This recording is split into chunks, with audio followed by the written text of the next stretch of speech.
We're going to do today's presentation on the four great Imams.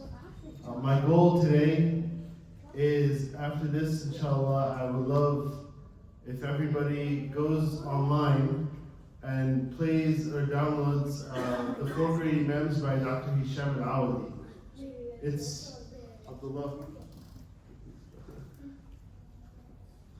So, the four great Imams by Dr. Hisham al-Awadi. This is one of the best Islamic lectures that's ever out there. And I compare it to like the Lord of the Rings of the Islamic lectures. It's like a series that just will blow your mind, inshallah. So this is a very small hint of those series. That's like a packet of I believe 12 discs. Back when we used to have discs. Okay, so we're gonna give some prizes. Any kids here? Do you know what a CD is? Other than No. Ayash.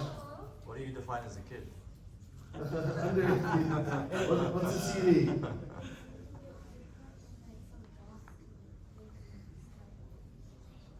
What was it? I couldn't hear.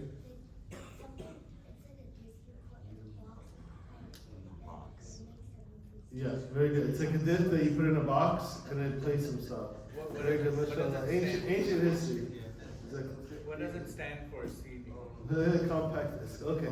So, back before we do. So, before we begin, we should just make some ground rules. So again, number one is that we should make dua for our teachers, and the four great Imams are our teachers. So just a caveat, like I remember, subhanAllah, I maybe like over 10 years ago, I wanted to do a full series on the four great Imams. It was like when we used to do after Aisha, after Maghrib. And so I had started here, and the first lecture I started about, obviously the first of the Imams was Imam Abu Hanifa, rahimahullah. And afterwards, one of the brothers comes and he goes, Safi Allah, brother Safi Allah, at the time president, comes to me and he says, guy complained to me about your lecture. So what did I say something wrong?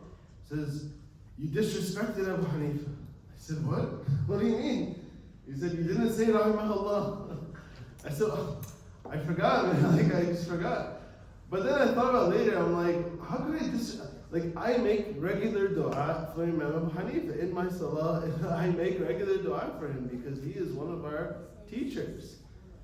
And I make dua for Imam Malik and Imam Shafi'i and Imam Ahmad bin Hanbal because we learn from them. And then when you learn these CDs, inshallah, learn in depth, you'll see we want to develop this love for them. So we make dua for them. We ask Allah subhanahu wa ta'ala that He gives them the highest ranks in Jannah. And the second is the ground rules that this is not a fiqh class. So I'm not going to talk about fiqh. I'm not going to talk about evolution of fiqh, which is very interesting. I'd love to go into depth about like how they developed and the different things, but we're just talking about their lives, how they lived, how they grew up. So we're going to talk about Nu'man, not Abu Hanifa. We're going to talk about Muhammad, not Imam Shafi'i. Okay, so pop quiz. Okay. Name one of the other extinct madhabs. So we all know the four madhabs. Oh shit. Okay, maybe you should. Yes. Awza'i. MashaAllah, al-Awza'i.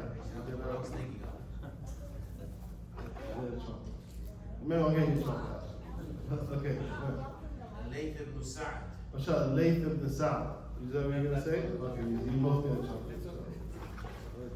I didn't get my chocolate. I will give you a chocolate. Oh, sorry. I should have handed it to him. I'm sorry. I should have. That was disrespectful. I Layth ibn Sa'd. So my cousin, on my mom's side, his name is Tariq al-Ilaysi. Because this comes from Layth. Layth was in Egypt, Sheikh Layth. And Egyptians don't say the th, they say sa, so they say Laysi. But his name is Laythi. Because of that. So these are some of the extinct madhab. Abdullah Zaid, can you go sit by Gilbert? These two together are like chatterboxes. Like one talks a lot, two together, cousins, they'll non-stop talk. So you guys go sit in the back like it. Okay. So these are the extinct madhahib. Al-Zahiri madhab in Cordoba, Awza'i, Laythi, Thawri, Jariri. Why did they go extinct? And I don't want to get to the evolution of fiqh again. So just to know that there's more than 4 madhahib. There are many madhahib. But these madhahib went extinct for various reasons. So Zahiri measure, obviously Cordoba was lost. So when Cordoba was lost, the madhab was lost. I believe it was a Layth or Awza'i told his students after him, burn all my books. I don't want anybody, and he burnt all his books, so his madhab died. So for various reasons that these madhabs basically died, but know that there are more than one. So why should we study their lives? Number one, because they're role models. I want us to get from this, inshallah, I want you to find different aspects that relate to you. So you'll find subhanAllah different things about the different Imams that you can relate to. Like Imam Abu Hanifa rahimahullah, he had a business. And he had rules around his business, like how he conducted his business. Imam Ahmad, he also, you'll see inshallah some different things. Also to increase our love, to develop a relationship with them. They're more than just names. They're more than just madhabs. The fact that we can differ with brotherhood. Okay? The fact that you'll see, inshallah, as we talk about it, inshallah, that these Imams were not in isolation. They actually, some of them were students of each other, and they all met each other. They all were contemporaries at some point, and they loved each other. And we'll see that inshallah, and we'll challenge them this. So let's start with the household of them. I'm not going to go in chronological order because it would take way too long to go through all the details, but I'm just going to take some snippets here and there about their lives. So let's start with Imam Abu Hanifa rahimahullah. So actually, put it this way.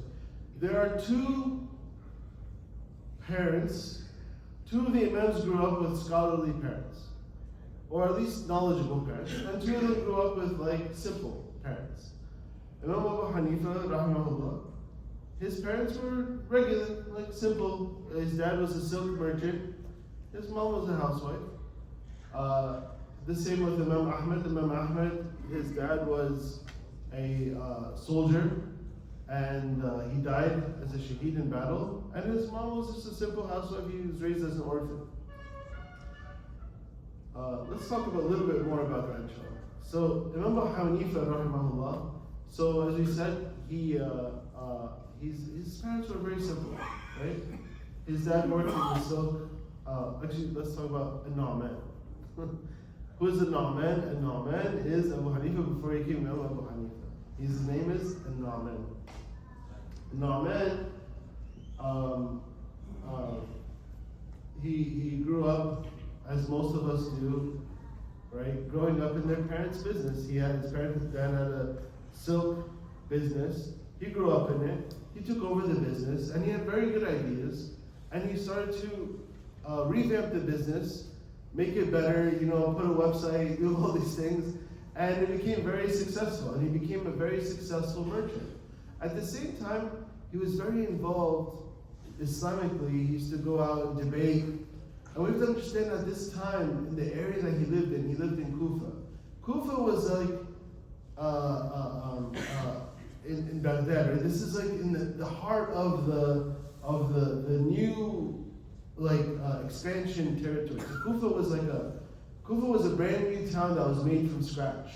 Actually, it's interesting. It's a town made from scratch, and you have different diverse ideas coming into this town, right? And we can see that coming into why the madhab has certain ideas, which also have different deviant ideas, and so a lot of the youth would go out and debate these deviants and do a lot of debating. So, for example, one of the people used to say that Uthman radiallahu anhu was a kafir. or he was like a hypocrite. He was a hypocrite. Man was a hypocrite. This is something that one of the deviant things that was happening. And the scholars would go and talk to him, and he wouldn't listen to anybody. And so the scholars would try to reason with him, nothing.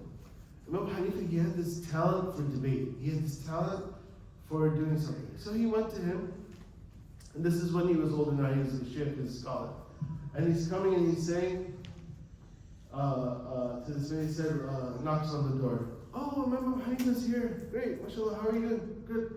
Listen, I have somebody for your daughter to get married to. Oh man, like this great recommendation. Like, oh, mashallah, great. Yes, I would love to. And look, not just that, he's wealthy, very wealthy. Okay, great. And he prays tahajjud every day. And he's a hafiz of Quran. And. He's like, yes, bring him on, pray, please. It's just one thing. What? He's a hypocrite. I said, what? Why would I marry my daughter to the hypocrite? And he said, well, why would the Prophet ﷺ marry two of his daughters to Uthman ibn Affan if he was a hypocrite? And he was a hafiz, he was rich and all that stuff. So the guy's like, you're right, I'm sorry. So he grew up in this house and he grew up in this debate. And we'll talk about his turning point, inshallah. What made him switch from just this regular lifestyle to become a scholar? We'll talk about that, inshallah. At the same time, we have parents who have scholarly parents. So Imam Shafi'i was born in Gaza at the time of Ashkelon, which I think is Haifa now. He was also orphaned when he was a baby. His father died. And his mother wanted him to grow up with a good chance and learn Islam and learn scholarship. So she took him to Mecca because they had family there, and because he is a Sayyid. He was a Hashimi. He was a Mutalibi. He was a descendant of Abdul Muttalib.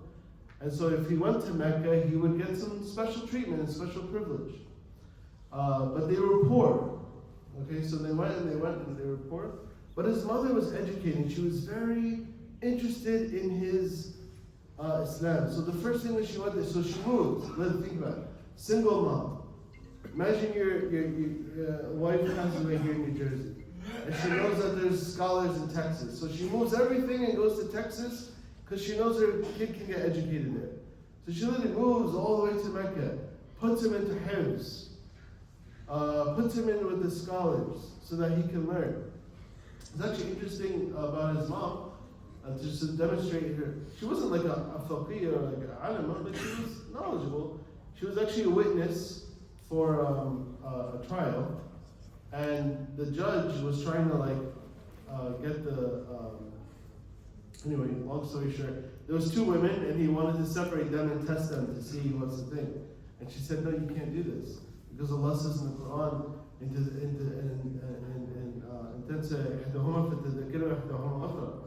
if one of them forgets and the other one has to remind them, which means they both have to be present. So, we'll get more inshallah into this. I'll just get a pop quiz. Which of the Imams began as a Hanafi? That's a good question. Which of the Imams began as a Hanafi? I'll give you a clue. It was not Imam Hanifa. Huh? Ahmed Muhammad. Okay. Imam Ahmed ibn Hanbal was a Hanafi.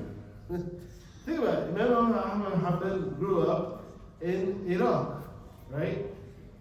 And which was the predominant fiqh at the time?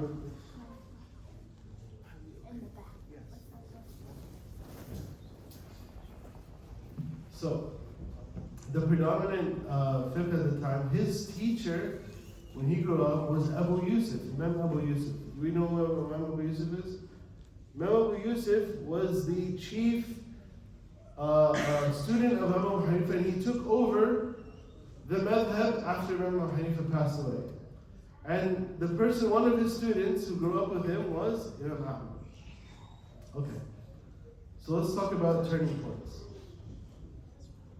Imam Hanifa, or Nu'man, is walking through the market one day. Okay? He's smoking on the way his way to work. A scholar sitting in the market by the name of Shabi is sitting there. And he sees him. He says, Ya Muhammad, where are you going? إلى أين تختلف? He said, أختلف إلى السوق. Like, I'm going to the market, I'm going to work. He said, that's not what I mean. I mean, like, which scholars do you go to? Which scholars do you frequent? He said, I don't frequent, I don't have like a sheikh in particular. So then Shabi sitting there, he says, don't do this. For I see in you, Arafika, Yaqada, wa Haraka. I see in you a lot of talent. Like a lot of, you're just like, Yaqada is like awakening, like you're just sharp. And you're talented. Don't do this. Don't waste your time. And it just triggered something in his mind. And he thought about it. And he said, you know what, maybe I am wasting my time. And subhanAllah, from this moment, we have Imam Abu Hanifa. I want you to imagine for a second that Imam Shabi was not there, or Imam Shabi was there, and he just didn't say anything to him. Today we would not be talking about Imam Abu Hanifa. We were talking about the other three. One word, just a couple of words. SubhanAllah. And think about it. This scholar was sitting where? In the marketplace. He was sitting in the marketplace. He wasn't sitting in the halaqah and the thing, he was sitting in the marketplace. And he saw talent. And he recruited talent. This is something, inshallah, I hope we take this away. That a one word from us. The Prophet ﷺ, he tells us, لا تحقرن من المعروف شيئا. Do not overlook even a very small deed. Like, don't overlook any small deed. One word, and the scholar came. Alright, subhanAllah. Just imagine for a second. You know, Breakfast Club. SubhanAllah, how long has it been, Timur? 13 years. SubhanAllah. 13 years, mashallah. Now we're doing breakfast live in the kitchen with Brother Muhammad in the back. I don't know if you guys know him. Let's make dua for him that Allah, gives him health and gives him prosperity. He used to own this restaurant, Soraya's Grill. I don't know if you remember. He used to work as a chef for like 25 years. And he wanted to open a halal business, and he opened the restaurant. He had some health problems. But now he's mashallah cooking live for us. He's been there since Asr yesterday, preparing, peeling potatoes, prepping the kitchen. But just imagine, before we got to this, when Breakfast Club started, there was nothing. There was actually Brother Muhammad here. He passed away. May Allah give him Jannat al-Firdaus. They used to the house of Marion Court over there, one of the houses.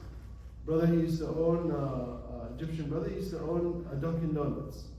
So when he first started out, he used to, every Saturday, he would come, drop off like 4 bags of bagels from the restaurant for free for Breakfast Club for almost a year or so, like a long time, before we sponsored. That act, to get that started, inshallah, he's getting every word of every Breakfast Club. So just that one small act, right? Small little act. Okay, so that's a turning point.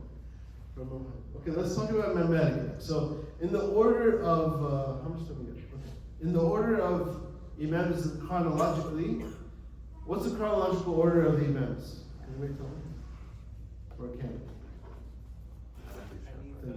Malik, Shafi, Two candidates.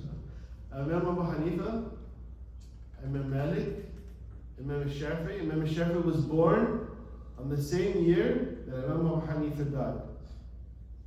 So as if one great scholar is passing away, another one is being born.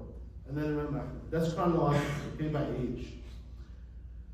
Imam Malik, now is a different, we're in Medina now. Let's zoom the camera from Kufa, from Baghdad to Medina. Very different environment, right? Medina is the place of the Sahaba, right? This is like the Medina, you guys all know, right? Medina has this character. Any of the kids, have you been to Medina lately? Okay, exactly. You see pigeons there? Have you seen a lot of pigeons? Okay, next time you go, pay attention. There's a lot of pigeons in Mecca, or in Medina. A lot of pigeons, okay? You go, you'll see next time. Imam Malik, growing up, he just liked to play with pigeons. That's like the video games of the time. Before they had video games, they used to play with pigeons. Okay, he used to go feed them, play with them.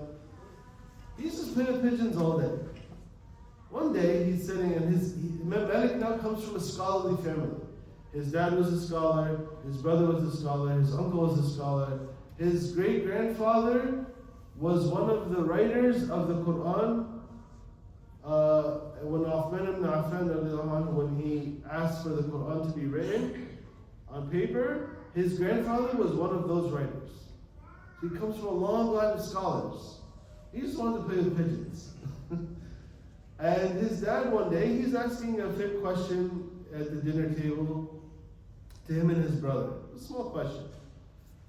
And Malik at the time, not Imam Malik, he didn't know the answer. And his brother knew the answer. His brother was famous. He was becoming an upcoming faqih. He was very famous. And his dad just disappointingly said, the pigeons have kept you from learning. And he got disappointed. He's like, after that I left the pigeons. And I went to go study with Ibn Hormuz for 7 years. I could dedicate myself, I'm just going to go study with Ibn Hormuz. But there's still another turning point, inshallah, we'll talk about it. What did Imam Malik want to be when he was young? A pigeon herder. So he went to his mom, he said, Mom, I want to be a... Anybody guess? Huh? Very good, mashallah. He said, I want to be a singer. He said, I want to be a singer. And he used to have a very nice voice, and he used to love to sing. Astaghfirullah. What did his mom say? His mom didn't say, Astaghfirullah, Adi. She's in a scholarly household. She's raised scholars and her other sons. And this one boy is like, Mom, I want to be a singer. She could have laid down the law and been like, Astaghfirullah. She's smart. She said, listen, son, you have a nice voice, but to be a singer, you have to have the looks. And you don't have the looks. SubhanAllah, she just crushed his dream, right? She just crushed it. So he's like, after that, I left and I decided to pursue studies. SubhanAllah, look at the approach, the parenting styles. You gotta know, different kids respond differently, right, to different things. So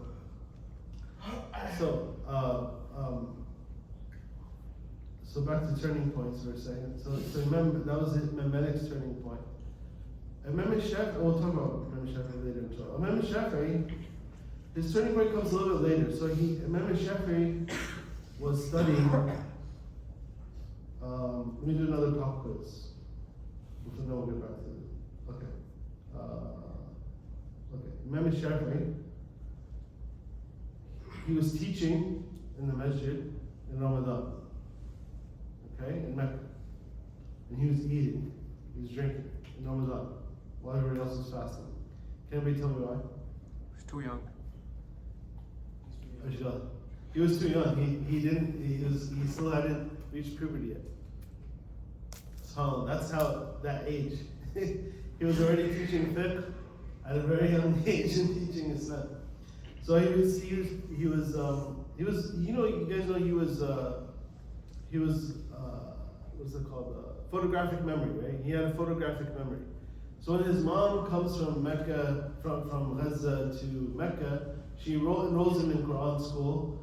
And like I said, they were poor, right? But he was a Hashim, he was a and the Quran teacher, she told him, listen, we don't have money. This young Hashimi boy, this young Mutalibi boy, we want him to learn. So he said, okay, fine, but I'm gonna make him teach the other kids. He has to help me out in class. So as he's teaching, or as he's learning, and he's teaching other kids, he's memorizing not just what the Shaykh is telling him, he's memorizing what everybody else is learning too. So he just finishes the Quran immediately. Anyway, so as he's very young, he's up and coming scholar. And one of his relatives tells him, listen, I think you can be great. But to be great, you have to learn fiqh, like in depth. So go to Imam Malik in Medina and go study with him. So he thinks this is a good idea. So he goes and he takes Imam Malik's Muwatta and he memorizes it in 9 days. The whole month, 9 days. And then he goes to the Wali of Mecca and he asks for a referral to the Wali, to Imam Malik in Medina. So the Wali writes a letter to the Wali of Medina as a referral. Like you're going for a job interview, right? You want to get a referral and get your foot in the door. So Imam Shafi'i takes the journey, goes to Medina. Goes to the house of the Wali, hands him the letter. The Wali looks at it and he's like, you know, if you had told me to walk barefoot over hot coals or over the hot sands of Medina, that would have been easier than what you're asking me to do, to go to Imam Malik. It's like, what are you talking about? He's like, first of all, Imam Malik does not come to the house of the ruler. The rulers have to come to him. So, okay, let's go. Takes his cell, the guards, they go to Imam Malik's house. Knock on the door. The servant opens the door. As was the custom, the servant would open the door and he'd ask, do you have a fiqh question? Or do you have a fiqh question, or do you have a hadith? You want a hadith? Each of them has a different protocol. If it's hadith, Imam Malik has to put on his finest clothes, take a bath, put on his finest clothes, put on perfume, put bukhur on. He does not give hadith just like me sitting here. No, has a hayba. So, or if it's a fiqh question, he'll come out and he'll talk. So the Mahdi, he says, I want to talk to him. So he says, about what? And he hands him the letter. Imam Malik comes out and he says, what's this about? And he gives him the letter. And he looks at it, he reads the first line from the Wali of Mecca to blah, blah, blah. He looks at it, he rips it up. He says, have we come to the point where the deen is practiced by wasiyah, by referrals? Like, is this how, like, you have to get a government official now to study the deen? And he rips it up. He says, get out of here. To the Wali, this is the Wali of Medina, right? And Imam Shafi'i now steps in. He says, listen, sorry.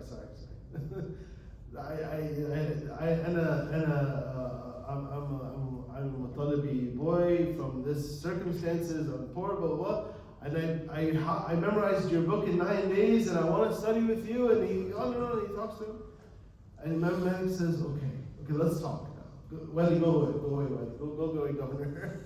Imagine like the Americans, just go away. He says, go away, let's talk me and you now. And he talks and they talk and he says to him an advice, which you've probably heard many times, which is, Ya ghulam, let me give you an advice. In al-ilm nur, فَلَا تُقْفِي النُّور بِالْمَعْصِيَةِ. The ilm is nur, is light. Do not distinguish this light with ma'asiyah. You've probably heard this quote from Imam Shafi'i before, right?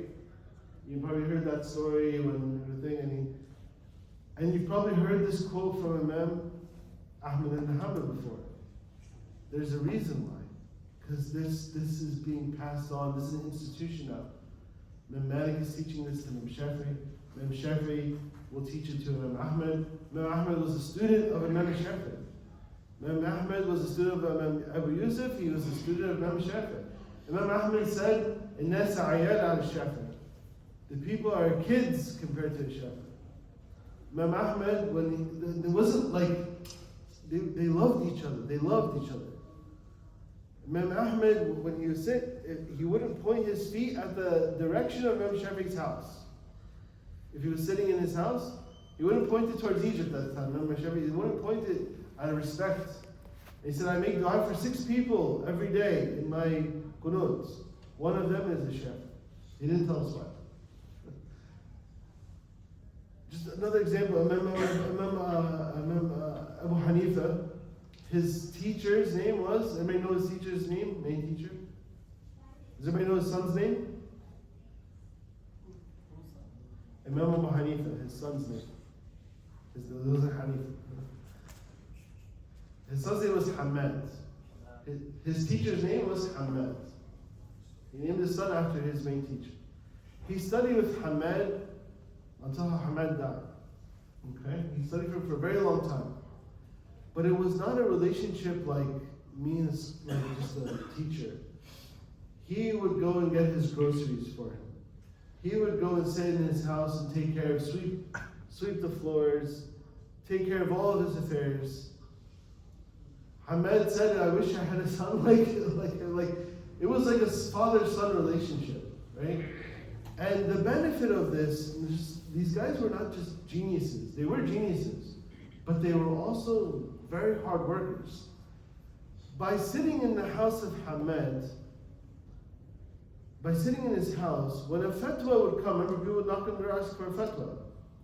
Who would answer the door?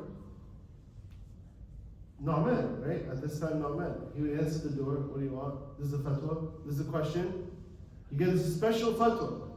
Who heard that special fatwa? Him. Nobody else heard it. It's not in the halaqah. He got that special fatwa, right? And they would live in their houses. So Imam Shafi'i once, he goes, and again, the relationship between him and Imam Malik is not just the teacher and student in the halaqah. No. Like, he would come sleep over his house. He would sleep over his house, and Imam Malik would say to his daughter, watch this guy. Watch him during the night. See what he does. Just observe him. Tell me what you think. And he would sleep over, and she came and she put a bowl of water for him to make wudu with in the morning. She put it at night so that in the morning he would be able to come make wudu. And she observes him throughout the night. And she said, this guy, he's sleeping, he's just sitting in his bed throughout the whole night. And then he gets up, he makes qiyam, he doesn't make wudu, he just gets up from his bed, makes qiyam, and then comes and prays. That's it. He doesn't even bother making wudu. Like, what's up? Like, is he your student? And so he says, okay, let's go ask him. And he knows. So he goes and asks him, what's the deal? So, well, I went to bed, but then I thought about this hadith of Ya Abu Umayr, Maf'ata bin Nughayr. This one, like the Prophet ﷺ, he goes to Anas, his brother, and his brother's pigeon or bird died. And he said, Ya Abu Umayr, Maf'ata bin Nughayr, like he's trying to like, oh, what happened to your person? And he said, all through the night I'm thinking about this hadith, and I found like 13 different ahkam and rulings from this one thing. I was just thinking about it all night, so I didn't sleep. So I didn't need to make wudu, because I never slept. I just sat there thinking about this one hadith the whole night.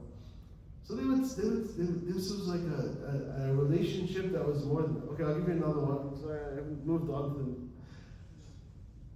Imam Shafi'i, at one point he becomes a governor or something of Yemen. Some like government position he's given, or a qadi or something like that, a qadi position. And some politicking happened, okay, and they wanted to get rid of him. So they made up some lie about him, and so he got arrested and shipped off to Baghdad to go put on trial.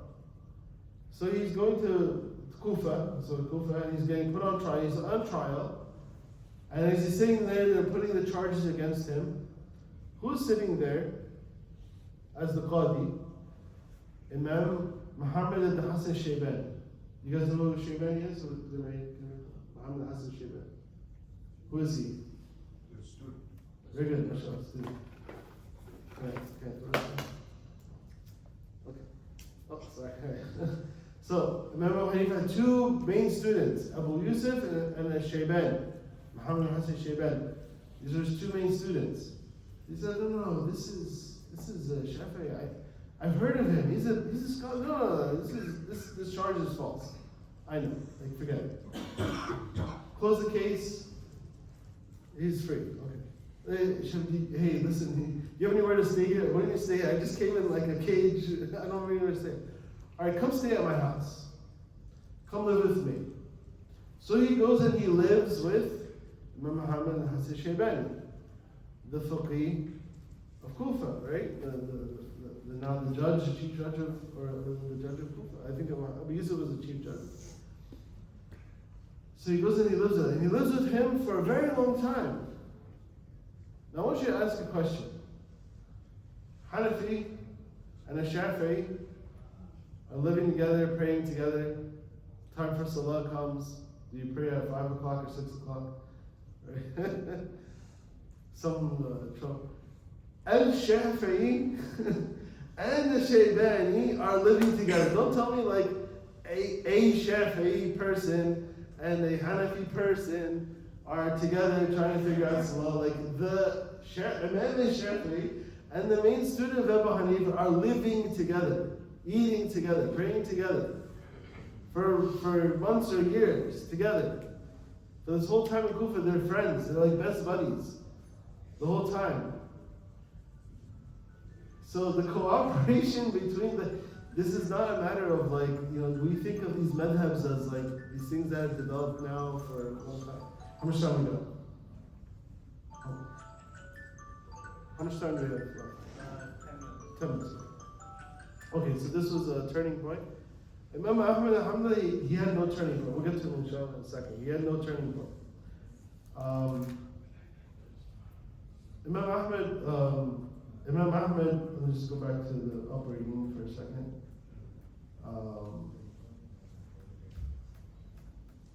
Okay, let's start. So Imam Ahmad grew up poor. So we had two Imams that were rich, two Imams that were poor. The rich Imams were Imam Abu Hanifa, he was very, very wealthy. He funded Abu Yusuf for 10 years.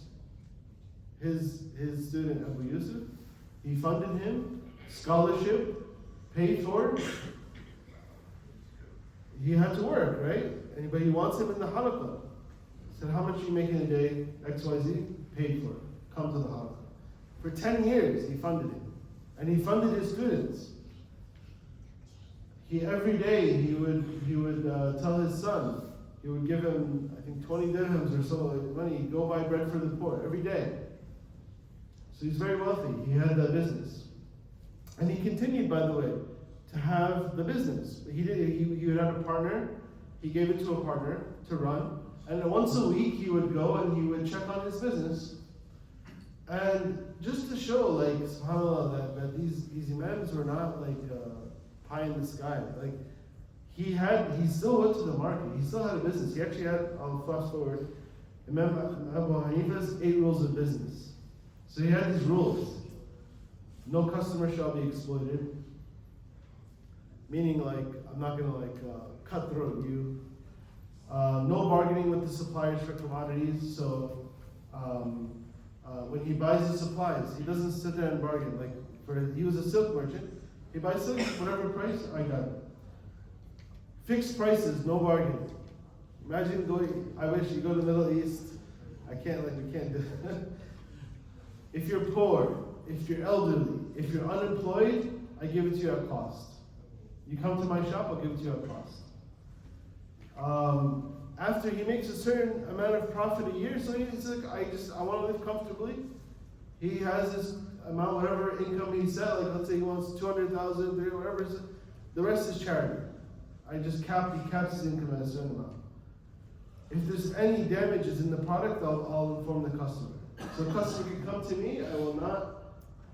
He can ask me, is there anything? I'll tell him, this is power, this is the sunnah. The Prophet ﷺ, when he was taking the goods of Khadija, radiallahu anha, and he went to Mecca, and people would buy from him. Why? Because they knew if they went to him, this man was honest. He tell me everything wrong with it, right? Even the Prophet ﷺ, subhanAllah, like, he would tell them, if they asked him, how much is this? He would tell them, you can buy it cheaper over there. They sell for 20 over there. Prophet was the most honest person, right? So people would come, even though it's more expensive, they would buy from him because he's honest. So no customer will be fooled in the sun, and no product will ever be praised. So he doesn't praise his product. mashallah, this silk, this chocolate, the best chocolate you're ever gonna have, 10% or whatever. Like, he didn't, just said this is the silk, he just, he didn't bother. So people came, they knew what they were getting, honestly. Okay, back to lifestyle. So he was wealthy. Imam Malik was wealthy. Imam Malik started out poor to the point where he had to sell his furniture to feed his family. He had to sell it. He went to the Khalifa at the time in Kufa when he was visiting, or then he said, "Ittaqillah, you don't know what's happening in your empire." And he said, "You don't think I know? You don't think I know that at night when your kids wake up because they're hungry, that you boil water and pretend like there's food in there and soup in there just to make sure, make sure that they're not hungry? You don't think I know?" He knows. He's in Baghdad, he knows. It's like, I know. But later on, he became wealthy. He used to, so Imam Malik, so most of the scholars were self-funded. They had businesses. Imam Malik used to take money from the government. But people would accuse him of being a government scholar. But we just saw in the last example, what happens if the government tries to ask him to do something? Good luck. Right? It was not that, but he felt that. He felt that in order for me to teach fiqh, in order for me to teach, I can't be sitting there. And he didn't have a business to run or like a passive income. He needed to do this. So the two wealthy imams, they dressed well, they wore the best perfume, okay? Imam Abu Hanifa, they said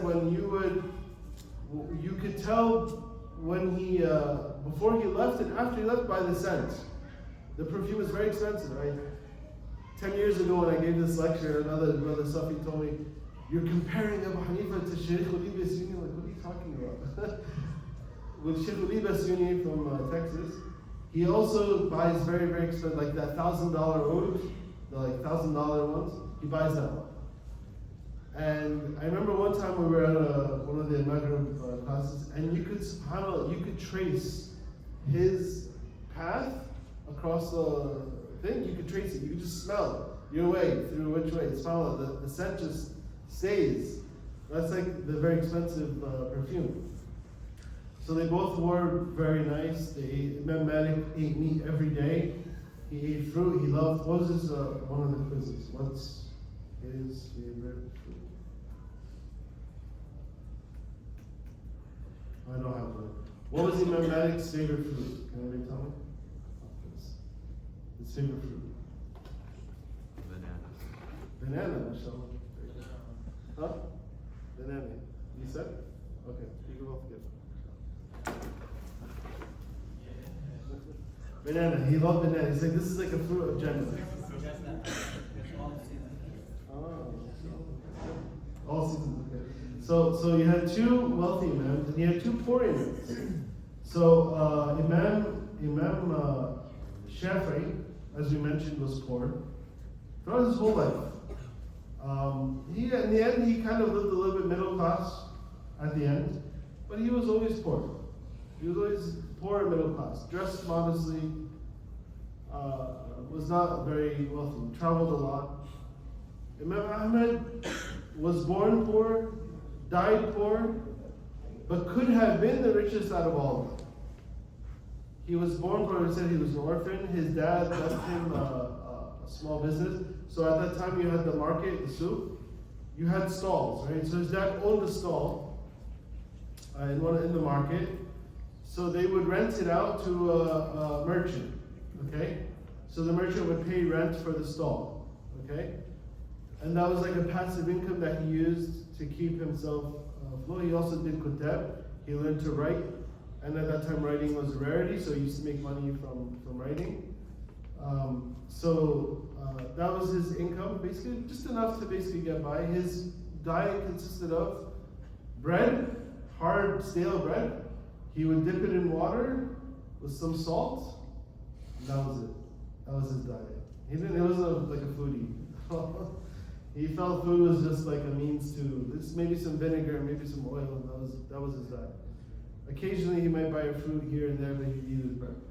So two poor imams, two wealthy imams. We have 2 more minutes. Okay, last thing we'll talk about. Should I open up? Let me open up for questions. We can talk about the environment, but just a quick thing about the environment. So just to understand now, we understand now how interconnected they were, right?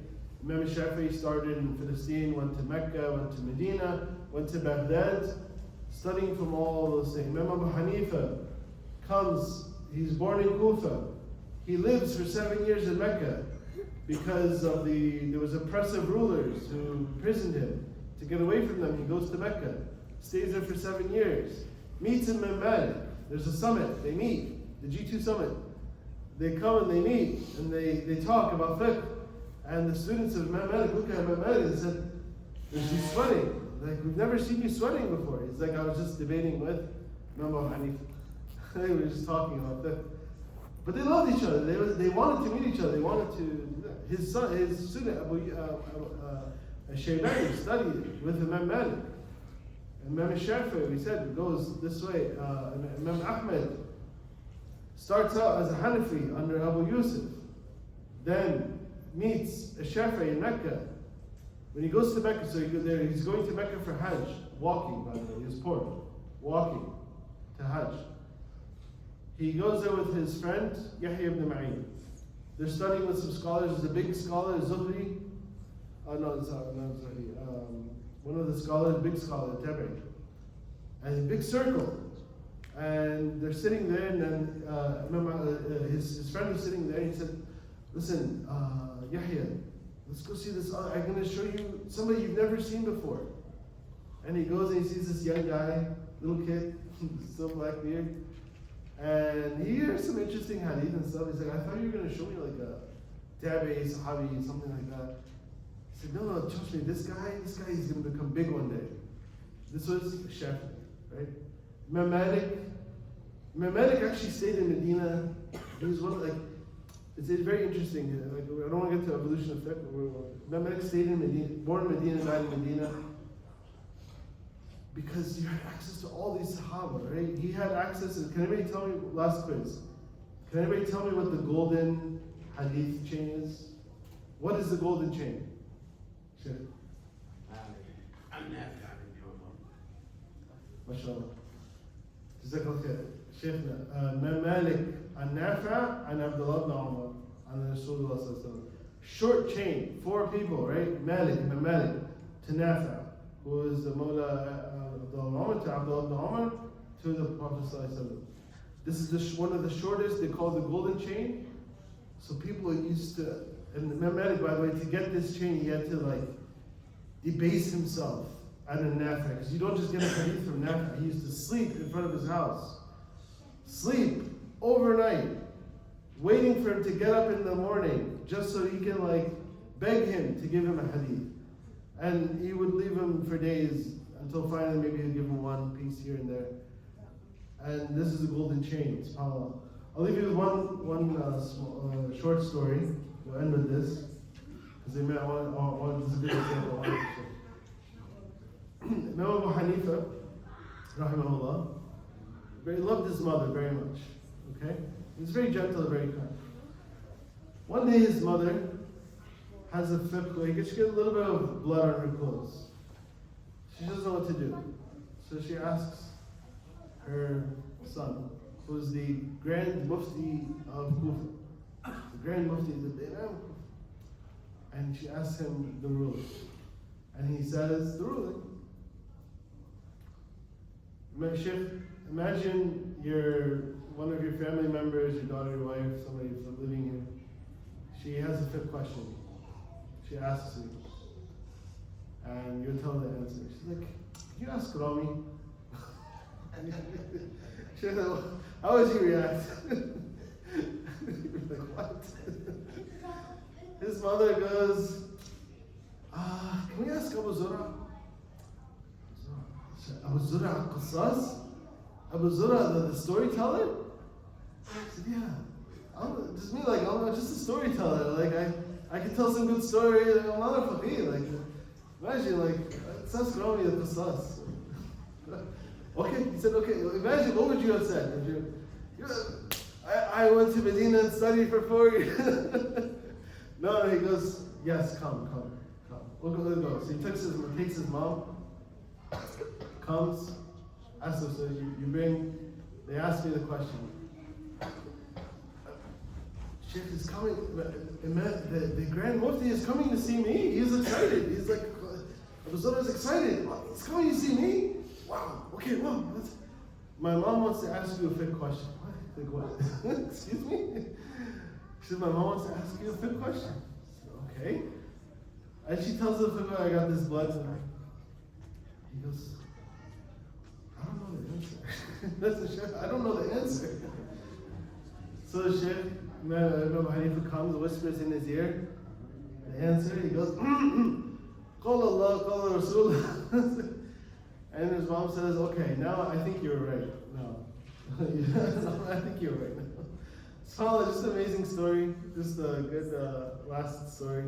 We ask Allah subhanahu wa ta'ala that He gives us tawfiq. We ask Allah subhanahu wa ta'ala that He gives us tawfiq, that He increases our love for the Imams. I recommend you go online today. The 4 Great Imams by Dr. Hisham al-Awadi. It's an amazing series. Listen to it with your kids. You really love it, inshallah. Jazakallah khair. Subhanakallah wa hamdika. Ashhadu an la ilaha illa anta astaghfiruka wa atubu ilaik. Assalamu alaikum.